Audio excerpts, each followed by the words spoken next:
I hired Kelly a month ago. This is her LinkedIn platform. She is a social media specialist. This is her website, Socials by Kelly Elizabeth. Now, Kelly, if you would please briefly explain what you're looking for, what your short-term and long-term goals are. I'm a social media manager. I have had 9 years of experience working both in house and also for clients. I did just start up my website recently. So, short term, I want to get more of my marketing up since that's more the direction that I want to head into with freelancing and having clients. More shorter term goals of reaching out and growing my client base. Longer term, I'd love to be able to build a team at Socials by Kelly Elizabeth and have a whole marketing team behind me to help with clients.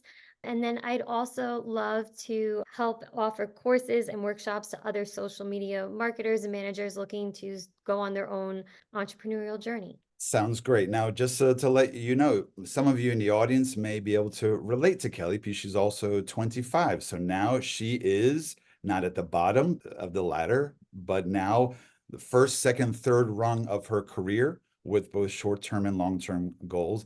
And yesterday, Kelly and I talked, and I was talking about how she could prove her impact because she has had a very dramatic impact on helping build up my platforms. Do you recall what we discussed yesterday in terms of building up platforms? Yes, we talked about taking screenshots, doing a lot of documenting, which is extremely helpful because I know in the beginning of my own career, that was not something that, I was focusing on. Especially, I was talking to Michael about I had done email campaigns earlier on and they were really amazing, but obviously they're still with the clients. I don't have those analytics. So we were discussing that of how to prove my work that I had done in the past, but I don't have those screenshots with me. So, a couple of things, please. First of all, I'm showing this screen. This is the classic before and after approach that I mentioned before. This is my Instagram. Before I had, if you look at the image on the left, I had barely any Instagram presence. What I'd done was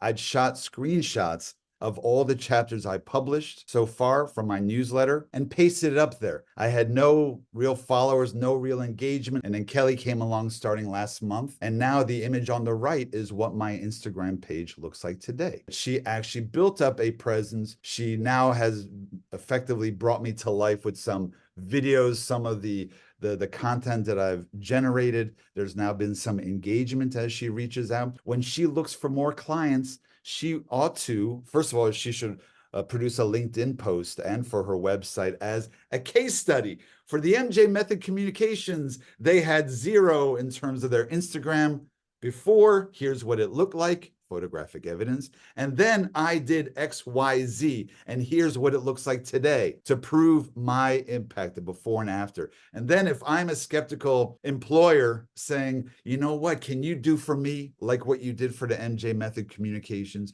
There you go. You write about it, you create a link, and then you can include it as, and here are samples of my work, of my impact. Now, regarding Kelly's email campaign, I said two possibilities. First of all, if she still has a decent relationship with the previous employer, you could say, hey, dear colleague, dear client, I'm now in the process of building my brand, and I would like to be able to talk about how I was able to help create or to lead, whatever it was, to be factually accurate regarding that email campaign. Let's see if they go along with it.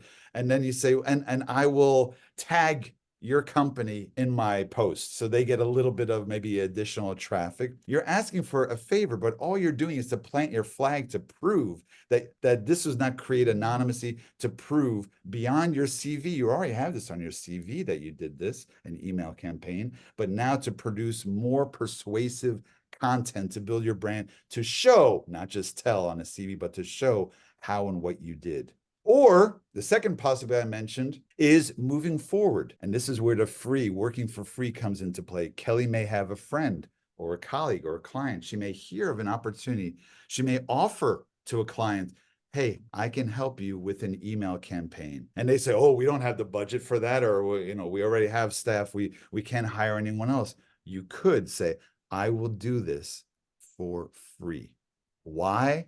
And you can explain, I'll do this for free, but I would like to then write about it as a case study to show what I was able to do for you. And you know what? Sometimes people who are looking for free help may say, okay, it's a win-win. Let's do it. Okay. So moving forward, she could look for an opportunity because she has short-term, long-term goals. And if you write about that email campaign, again, no one needs to know that you did it for free. They will assume that you didn't do it for free, that you were paid, but you're thinking strategically, calculatingly.